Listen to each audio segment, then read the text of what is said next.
সকল প্রশংসা মহান রাব্বিল আলামিনের। আর আল্লাহর সৃষ্টির সেরা জীব হলো মানুষ। অথচ দেখেন, এই মানুষের মধ্যে কেউ সুখে কেউ দুঃখে এইভাবে কারো দিন চলে যাচ্ছে।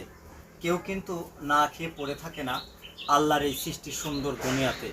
তারপরেও দেখেন, একটা পরিবারে, একটা গরিব পরিবারে যদি এরকম একটা বড় ধরনের অসুস্থ কেউ থেকে থাকে, তাহলে আস্তে আস্তে ওই পরিবারটা বিলীন হয়ে যায়। টাকা পয়সা শেষ করে দিয়ে তার চিকিৎসা খরচ, তার যাবতীয় খরচগুলো যখন ওই পরিবারটা বহন করে থাকে, একেবারে নিঃস্ব হয়ে যায়।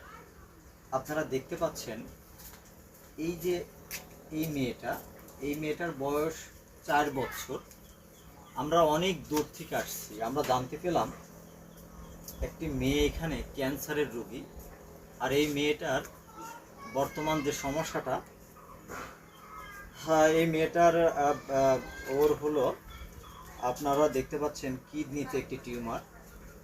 আর এই কিডনি সহ টিউমারটাকে ওখান থেকে সরিয়ে দেওয়া হয়েছে। এবার চিন্তা করেন যে এরকম একটি মেয়ে, এই মেয়েটাও এই পৃথিবীতে আলোর মুখ দেখতে চায়, পৃথিবীতে অন্য 10টা ছেলে মেয়ের মতো বাঁচতেও চায়। অথচ এটা আল্লাহর একটা পরীক্ষা। দেখেন, আল্লাহ হয়তো কাউকে এরকম সমস্যা দিয়ে পরীক্ষা করে, কাউকে 5 তলায় রেখে পরীক্ষা করে। এটাই হলো দুনিয়ার নিয়ম। যাই হোক, এই বাচ্চাটার জন্য দোয়া করবেন। এবং এই বাচ্চাটার যে পরিবারটা রয়েছে, আপনারা দেখতে পাচ্ছেন, এই পরিবারটা, আপনি একটু এদিকে আসেন, এই পরিবারটায় ওর পিছনে যে টাকাগুলো খরচ করা হয়েছে, এখন এই পরিবারটা একেবারে নিঃস্ব হয়ে গেছে। যদি আপনার আমার একটু সহযোগিতা এই বাচ্চাটার জন্য করা হয়, চিকিৎসা দেওয়া হয়, তাহলে এই বাচ্চাটা হয়তো সুস্থভাবে এই পৃথিবীতে বাঁচতে পারবে। তা ওনার যে পরিবার আছে, আমি তাদের সাথে কথা বললাম। আমি অনেক দূর থেকে আসছি এই বাচ্চার খবর পেয়ে। এখন এই পরিবারের সাথে যখন আমি কথা বললাম, কথা বলে জানতে পেলাম যে ওনাদের চিকিৎসা করানোর মতো আর একটি টাকাও হাতে নেই। কখনো খেয়ে যায়, কখনো না খেয়ে যায়। আল্লাহ হয়তো এই দুনিয়াতে কাউকে ওইভাবে স্থায়ী রাখবে না। ভাই, যে যেখান থেকে আজকের এই ভিডিওটি দেখছেন, আমি জানি এই চর এলাকায় অনেক প্রবাসী ভাইয়েরা দেশের বাইরে রয়েছেন। আপনারা যদি সবাই মিলে একটু সার্বিক সহযোগিতা করেন, তাহলে এরকম একটি নিষ্পাপ শিশু এই পৃথিবীতে সুন্দরভাবে বাঁচতে পারবে। আজকে একবার চিন্তা করুন তো, এই বাচ্চাটা যদি আপনার বোন বা আপনার ভাই বা আপনার একটি মেয়ে হতো, তাহলে আপনার পরিবারের কোথায় দাঁড়াতো, পরিবারটা কতটা সমস্যার মধ্যে পড়ে থাকতো। অথচ আজকে ওনারা তো কাউকে বলতে পারছে না।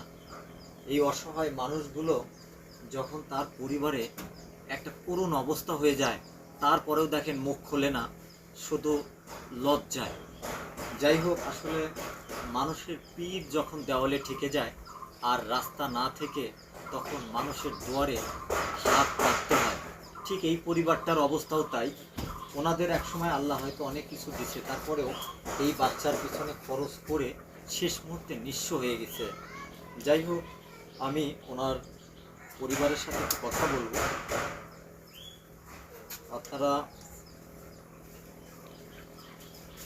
আপনারা একটু ভিডিওটি শেয়ার করে দিবেন এবং আমার পাশে থাকবেন। আসসালামু আলাইকুম আপা। আপনার এই যে বাচ্চাটার যে এই যে কিডনিতে এই যে টিউমার, যে কিডনিটা যে ওখান থেকে সরা দেওয়া হয়েছে, এখন ওর যে সামনে চিকিৎসা, তো অনেক টাকার খেলা। তা এখন আপনারা কিভাবে এই চিকিৎসাগুলো চালাচ্ছেন?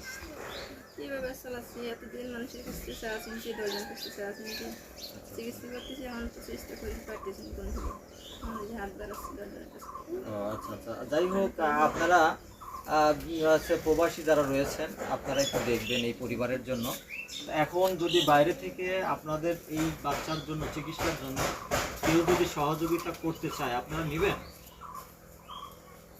বলেন, নেবেন না? ক্যান্সারের রোগীর জন্য, একটা ক্যান্সারের রোগী এই পৃথিবীতে তার জীবনের ধারা কি হতে পারে, এটা যার এই সমস্যাগুলো হয়েছে সেই একমাত্র জানে। আপনারা এই বাচ্চাটার জন্য দোয়া করবেন এবং যে যেখান থেকে যে অবস্থায় রয়েছেন এই বাচ্চাটার জন্য অবশ্যই সার্বিক সহযোগিতা করবেন, যাতে এই নিষ্পাপ শিশু এই পৃথিবীতে সুন্দর। আসলে আমি এগুলো ধরেন একটু এই বাচ্চাটার দেখেন, এই যে কিডনিটা সরা দেওয়া হয়েছে এবং এখানে যে টিউমারটা দেখতে পাচ্ছেন এই বাচ্চাটার এই যে পাশেই রয়েছে। আপনারা একটু ভিডিওটি টেনে দেখাবেন, দেখেন কি অবস্থা। তা আসলে এই বাচ্চাটার পৃথিবীতে বেঁচে থাকার জন্য আপনার আমার সহযোগিতা দরকার। আপনারা সবাই সহযোগিতা করবেন যাতে সুস্থভাবে বাঁচতে পারে। আর এটা একটু ধরেন, এটা একটু ধরেন। যাই হোক, আমি আসলে দূর থেকে আসছি, অনেক দূর থেকে, আমি ওইভাবে প্রস্তুতি নিয়ে আসিনি। তারপরেও সবাই মিলে সহযোগিতা করবেন। আমি এই বাচ্চাটার সামান্যতম কিছু ওর হাতে দিচ্ছি, আপনারাও ঠিক এইভাবে এই বাচ্চার সহযোগিতা করবেন। আর আপনারা আসলে কেউ ভুল বুঝবেন না, কেউ প্রতারক বা কোন চালাকি এ ধরনের উদ্দেশ্য আমাদের নয়। আমাদের উদ্দেশ্য হলো এরকম অসহায়, দরিদ্র এবং দুস্থ মানুষের পাশে সর্বসময় আমরা সব সময়ের জন্য ঝাঁপিয়ে পড়ি এবং সহযোগিতার হাত বাড়িয়ে দিই। পরিশেষে আমি আর ভিডিওটি নেন, এই টাকাটা হাতে নেন, টাকাটা একটু ধরেন। যাই হোক, এই পর্যন্তই ভিডিওটি রাখছি। সবাই ভালো থাকবেন, সুস্থ থাকবেন, এই প্রত্যাশায় আমি ডাক্তার মোহাম্মদ শফিকুল ইসলাম বাদল। ধন্যবাদ সবাইকে।